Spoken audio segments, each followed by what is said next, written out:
Perfect. Well, I'm back with Terry from Alien Ant Farm.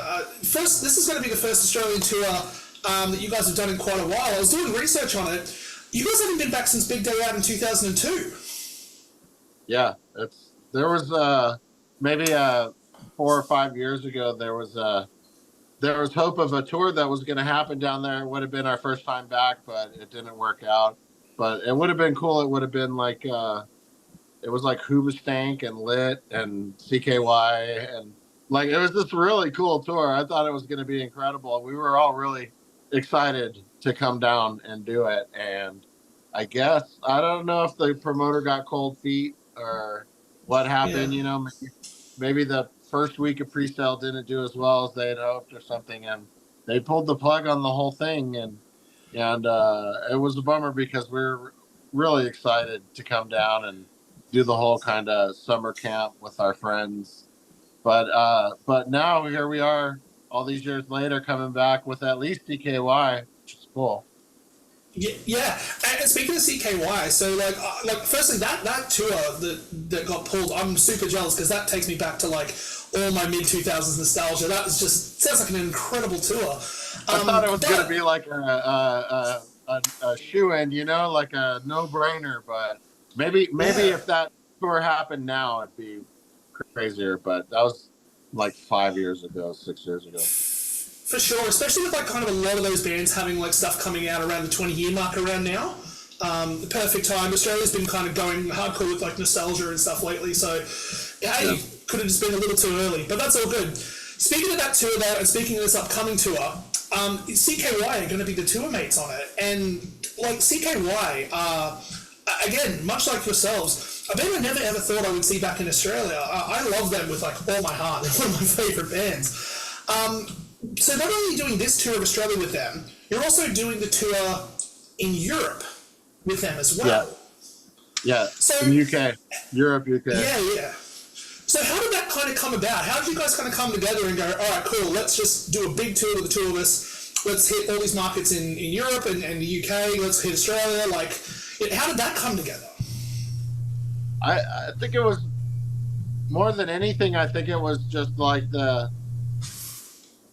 nostalgia stars kind of aligning, if you will. You know what I mean? The nostalgia thing, it just seems like it's popping everywhere. I think that people are just like, you know, missing some of these sounds, I guess. And I mean, aside from us having the same agent as well, that helped. But I mean, back in the day, we were putting music out at the same time and playing the same festivals and getting played on the same radio stations. So it really makes sense in a way. And it, like I said, kind of cosmically, it just kind of came around. You know, we've toured with a lot of bands that we know and that we don't know. And we are, we're not really, we've never really like got to hang out with these guys before. So it should be fun. I think it's going to be cool. I think we both have a little bit of wild reputations from the past, and now we're all just kind of like, you know, just like older and still playing music. Yeah, and Australia and Europe and all that's going to have to get ready because it's going to be a whirlwind, that's for sure. But obviously, since it's been over 20 years since you guys have been to Australia, in that time, you guys have put out 4 records, including the new one, Mantras. Is there any songs off those last 4 albums that you're particularly excited to get in front of Australian audiences live for the first time? Yeah, I mean, shit. It's always having so many records now out. You know, obviously, like some doing better than others, and some being fresher and newer, and it's always a bit of a negotiation. You know, songs that you like versus songs that are popular, or songs that you like that are popular versus songs that need to get played. You know, you got all these songs and you want to make everybody happy, I guess. But we're pretty well prepared. I mean, obviously, like you said, not being there in 20 years, like it's we're prepared to play a anthology heavy set, probably a bunch of truant, but we're gonna work some of the new stuff into the set too, but we're prepared for people to want pretty much anthology songs like crazy. So you know what I mean? It's just the way it is. Yeah, I remember like when Anthology come out, and even Truant to an extent, when those albums dropped in Australia, that's all everyone in high school was ever talking about was you guys. So, like you said, kind of harping on the nostalgia and stuff. I know there's a lot of songs off those albums that people are going to be really excited to see. Also, me personally though, this Mantras record that just dropped back in April, I think it's some of your best work in a very, very, very long time. But what's interesting is, like, obviously before that, Always and Forever was out. That was 9 years ago. So when you kind of came to writing Mantras and putting that all together, did it kind of seem a bit overwhelming to a degree to be so long between studio records and trying to put something together to put new music out?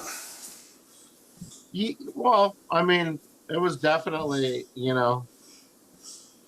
we there a lot of our peers were putting records out every year, like clockwork, and when that's happening you can feel the pressure of like what you think you should be doing or whatever. But we've always, we've had our share of breakups, and we've all known each other since we were kids, and we've had a lot of hiatuses, if you will, and but also at the same time we've tried just about everything, including like stuff off of Always and Forever, which was, like you said, 9 years ago. But uh we got to do a bit of a hard reset on this record, Mantras, because I don't know, just the way it was timed. We had recorded some of the songs, and then the pandemic hit, and we kind of put the band on hiatus for pretty much all of the pandemic. Like, we all had like things and families to tend to, but a lot of stuff happened in that stretch, and positive, negative stuff, all kinds. Just a lot of life was lived, and it really kind of came into the music, into the creativity, and it was just finally time to put a record together. And we had a lot of like demos that were all from different times and different feels, going through all that shit, and we finally came together and put it, like put our all into it, and came out, kind of got back to being ourselves again, which was really cool. In this hard reset, and the end result was a record that we're really proud of. It's just kind of like one of those like epic kind of like life feels records. I don't know how to explain it. You know what I mean? It's a pretty quintessential record for our career, and we're super proud of it. So I'm glad you like it. Honestly, Yeah. like we love hearing everybody kind of telling us what they think of it. Yeah, there's definitely some really like interesting songs on the record. Like "Last Dance," I think was the first song I heard off the record, because randomly the music video for it dropped on my YouTube kind of For You page, and I was like, oh my god, like new Alien Ant Farm, what's going on? Clicked it and immediately fell in love. But there's another song on that record that I fell in love with even more when I heard it for the first time, and that's "Fade." Well, that's awesome. Thank you so much. That song, like the opening of that song, I've never felt a song before kind of pull me out of my body and kind of send it backwards 20 years, because that's how it felt. Like, it felt like a song that could have been made from you guys 20 years ago. Which song are you talking about? Fade. Oh, Fade. Okay, cool. Yeah. Yeah. That's awesome. So when you mentioned before, obviously there's kind of like a lot of demos you've had over the last little while. Was that a newer song, or was that kind of one that has been kind of sitting in the the back of the hard drive for a while? It was around for a bit. It was around from like I said, we recorded 4 songs from the record before the pandemic, and they just sat around for a bit. But I'm pretty sure the fade, like at least the fundamentals of the idea, were around then. So Hmm. maybe before the pandemic, we were starting to noodle about with it, and but it wasn't until we got together to start like seriously cracking down on the new record that it got like arranged and pre-produced. Cool. But So the it's other thing was, definitely a product of like our time with the DeLeos. To me, it like really like feels like everything about that song kind of screams like shit that we learned from doing Truant with Robert and Dean DeLeo from Stone Temple Pilots. You know what I mean? It's got like it's basically us just trying to be them, and I think you know. it definitely, like I said, it definitely kind of has that mid 2000s vibe to it. So you can definitely tell. What's something else I'm really curious about? Obviously, there was a kind of like a bit of a like an interesting point in the middle of the career of the band. Is it kind of hard when you're looking at writing newer songs to kind of not slip back into, well, this stuff worked previously, let's do this? Or do you find yourself wanting to kind of push what the band can do and be more experimental and do things you haven't done before? Well, I think that we've been always been kind of our own animal as far as you know the bands that we came up around and our peers, etc. I always feel like we were kind of like the odd guys out in a way, like stylistically we were mashed into the new metal scene, but like we were sort of like, more jazzy or more, kind of, I don't know, just different. Um, I think that we've, like I said, we've kind of tried everything, even like, kind of getting outside of our box on other records that just those, not stuff that failed because it was just like, bad music. It was just kind of trying new stuff. Um, and then, like I said, getting back to ourselves on this record was kind of the key thing um, to the way this record sounds and it connecting with our core fan base and and just kind of getting received well by the core fans. At least that's like that to me. That's like kind of the best thing, like we needed to kind of get back to the people that propped us up for a while, and the positive response from the core base is like awesome. The rest is gravy. So, Yeah. but I feel like we had to get back to being ourselves. We tried a bunch of stuff. We wrote with like we did that Let 'Em Know song. We wrote with like, like hip hop guys, like urban, like rap dudes. Like we wrote with like, um, like pop writers. We tried a bunch of stuff and it was fun.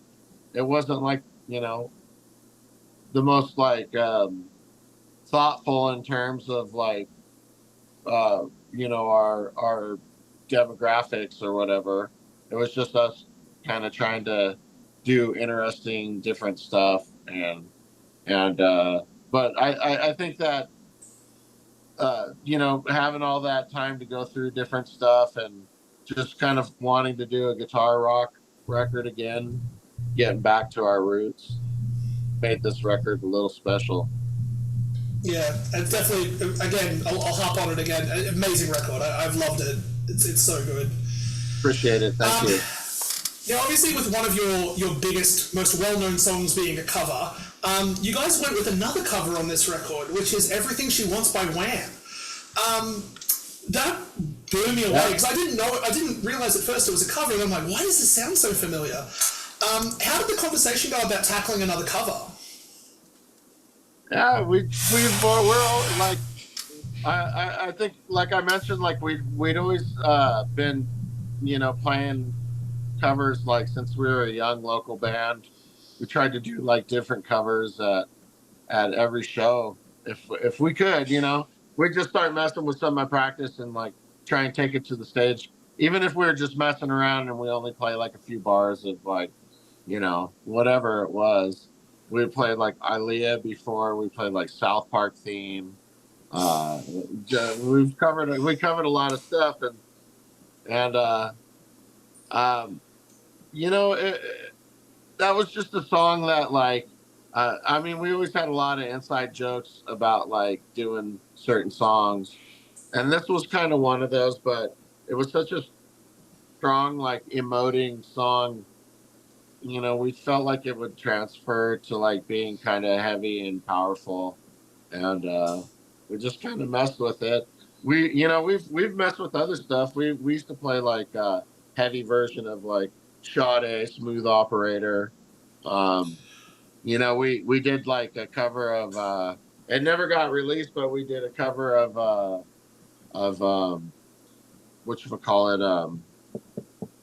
uh Philip Bailey and Phil Collins. Easy Lover. Easy Lover, yeah. Why that was so like blank for a second there, but yeah, we covered Easy Lover. We went and recorded all the music, and then Dryden recorded all the Phil Collins parts.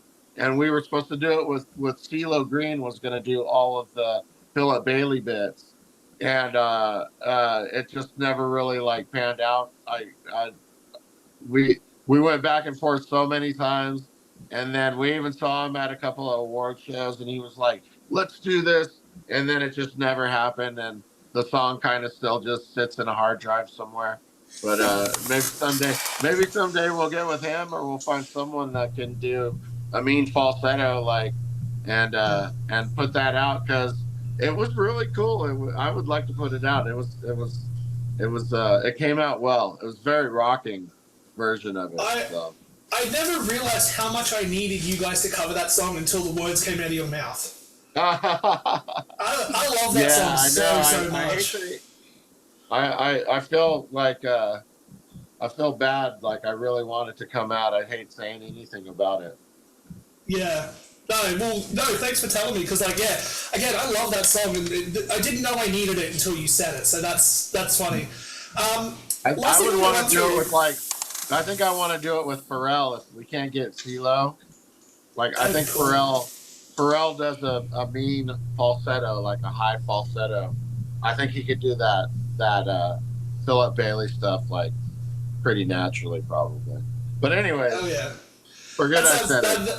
that'd be cool. Fingers crossed we can get it soon because again, I need it now. Yeah, yeah. So last thing I want to run through is generally kind of like when I'm looking like music videos on YouTube and stuff. I love like kind of reading comments on certain videos. And when I was looking at like a lot of the newer songs, there was three consistent things I was seeing from your guys' fans, right? So the first Okay. thing was how cool it was to see Lewis Litt from Suits on the drums.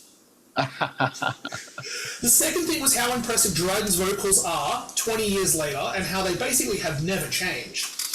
And the Right. third thing, which was probably the thing I saw the most, was how you guys are the nicest band and band members in the world and how much you guys appreciate the fan base. And throughout the conversation, you've mentioned how much and how appreciative you are of your core fan base. Is there one message you would like to send out before the Australian tour to the Australian fans who are probably, a lot of them are probably going to see you for the first time? Like, is there anything you want to put out to them? Thanks for like kind of hanging out all this time. I mean, sorry we haven't put more music out. Until now.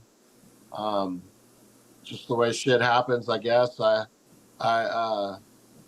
We've always been really like personable with our fans, and we always hang out at the merch table or like like people. It's funny for us because a lot of bands do VIPs and stuff nowadays, and they do like bus experience or like meet us and take a picture, blah blah blah, and they sell that shit, and we've just always kind of like hung out. So we're like, oh, we're gonna like sell that now. You know what I mean? But we made some like our coolest friends over the years, and just like fans that we still see, and we're all like hood rat kids, like like we appreciate it, like just being able to hang out in the room still, and being able to like go, hey, check out check out our music, you know, and like have people like listen and give it a chance is like that's everything. So you know, being that it's been 20 years, holy shit, like we're like really looking forward to this trip. We know it's going to be like some serious connecting, you know, with some people that we've connected with, you know, like through the music over the years, or you know, we have a lot of people that come to our shows now that are like parents, and they bring their kids because the kids are all into it now. So it's like this incredulous like gap kind of, but like everything in between is still there, and that's to be able to get down there and like, you know, meet those people that we've, you know, just only like interacted with like on the medium of our released music, you know, or like whatever platform, or you know, CDs or whatever. To do it in real life is it means a lot to us. It's really cool. Hell yeah. I'm really excited for the tour. Again, you guys in CKY, to me, this is like an early 2000s dream lineup for me. So appreciate you coming out. Appreciate you taking the time out to chat. Again, for those who haven't heard it, Mantras dropped in April. It's on Spotify. Amazing record. You guys are going to be in Australia for February. And also New Zealand too. I think New Zealand I saw on the lineup. Say again? I think I saw New Zealand was also on the lineup. Is that right? Yeah, it got added a little later, but yeah, there's Auckland and Wellington. Hell yeah! So I know that they love tours over there. So yeah, no doubt they'll show we up. fell in love with it. Well, I mean, again, we were the last time we were there. Well, actually, the band went over there when I wasn't in the band, so I didn't get to go back. But when I did go there for a big day out, that was incredible. You know, it's just great shows with people love music, you know, a lot. We got to go to the beach and stuff. It was really nice. It was a great trip. Can't wait to get down there. Hell yeah. Well, can't wait to see ya. But yeah, tours in February. I'm super excited. Thanks for coming and chilling and talking. Appreciate it. Thanks for having me.